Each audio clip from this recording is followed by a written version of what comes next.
Tumekuwa hapa kwa hospitali ya General Cargo Mortuary tukifanya postmortem ya mzee baba yetu, that is Joseph Ngige.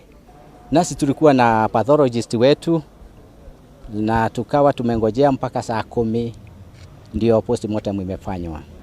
Tumeambiwa the cause ya kifo ya mzee Joseph Ngige ni fractures, yani multiple fractures from the chest, miguu, mikono, ambayo ndio ilikose kifo yake. Sisi kama familia bado hatujaridhika. Wanatuambia alianguka kutoka hiyo third floor. Akaanguka chini na pande ya barabara kuna canopy hapo juu.